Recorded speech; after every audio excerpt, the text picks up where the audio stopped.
गर्मी में गरीब बहू का मिट्टी के बर्तन वाली ठंडी रसोई। मुझे माफ कर दीजिए सीता भाभी, मैंने आपके साथ बहुत गलत किया, लेकिन आपने मेरी जान बचाई। ये खाना बहुत ही स्वादिष्ट है। मैंने आज से पहले इतना टेस्टी खाना कभी नहीं खाया। ये मिट्टी के बर्तन 1000 कांच के बर्तन से बेहतर है। हाँ, तुम बिल्कुल सही कह रही हो। मेरी बहू बहुत अच्छी है। उसने अपनी काबिलियत और अपनी समझदारी से अपनी परिस्थितियों को बदल दिया, वरना तुमने हमें कहीं का नहीं छोड़ा था। ये औरत सीता से माफी क्यों मांग रही थी? सीता की रसोई मिट्टी से क्यों बनी थी और उसके सारे बर्तन मिट्टी के क्यों थे? आखिर सुमित्रा इस प्रेग्नेंट औरत से इतना गुस्सा क्यों थी? ये जानने के लिए हमें कहानी में थोड़ा पीछे जाना होगा। हे भोलेनाथ, आज तो सुबह से बहुत ज्यादा गर्मी है। इतनी गर्मी में खाना बनाते बनाते मेरी तो हालत खराब हो गई है। सीता सुबह 7 बजे से रसोई में खाना बना रही थी। उसके सर से पसीना टपक रहा था। वो सभी के लिए नाश्ता बना रही थी। तभी 10 बजे उठकर उसकी देवरानी अलका किचन में आती है। जेठानी जी, आपने अभी तक मेरी कॉफी क्यों नहीं बनाई है? बहू, ये क्या तरीका है अपनी जेठानी से बात करने का? तुम्हें दिख नहीं रहा कि वो सुबह से रसोई में खाना बना रही है? सीता और अलका दोनों सुमित्रा की बहू थी। सुमित्रा का घर काफी बड़ा था, वो काफी अमीर थी। सुमित्रा की बड़ी बहू सीता काफी सीधी थी, लेकिन उसकी छोटी बहू अलका अमीर घर से आई थी, इसलिए वो काफी बिगड़ी हुई थी। देवरानी जी, मैंने आपकी कॉफी बना दी है, ये लीजिए आपकी कॉफी। और माँ जी, मैं तो नाश्ता बना रही थी, अब उसके साथ कॉफी बना दिया तो क्या हो गया? अलका कॉफी लेकर अपने कमरे में चली जाती है। सीता सभी को नाश्ता निकाल कर देती है। सभी नाश्ता करते हैं। सभी को नाश्ता देने के बाद सीता कपड़े धोने के लिए बाथरूम में चली जाती है।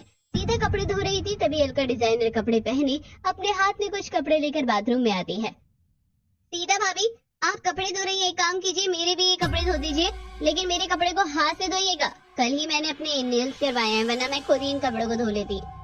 अच्छा ठीक है देवरानी जी, आप अपने कपड़े रख दीजिए, मैं उसे धो दूंगी। सीता बहुत ही सीधी थी, इसलिए उसकी चंटे चलाक देवरानी अलका घर का सारा काम उसी से करवाती थी। लेकिन सीता कभी भी शिकायत नहीं करती थी।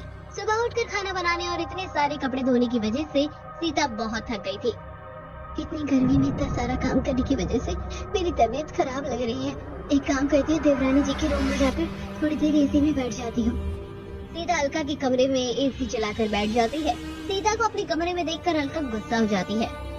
जेठानी जी, आप मेरे कमरे में क्या कर रही हैं?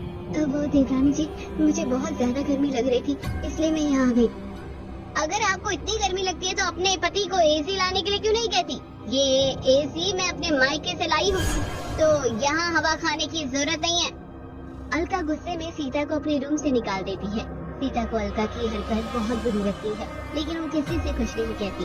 सीता के पति राम और उसका देवर रोहित दोनों एक ही बिजनेस में काम करते थे, लेकिन राम ज्यादा नहीं बोलता था, इसलिए बिजनेस की देखरेख रोहित करता था, जिस वजह से सभी को लगता था कि रोहित बिजनेस का अकेला मालिक है।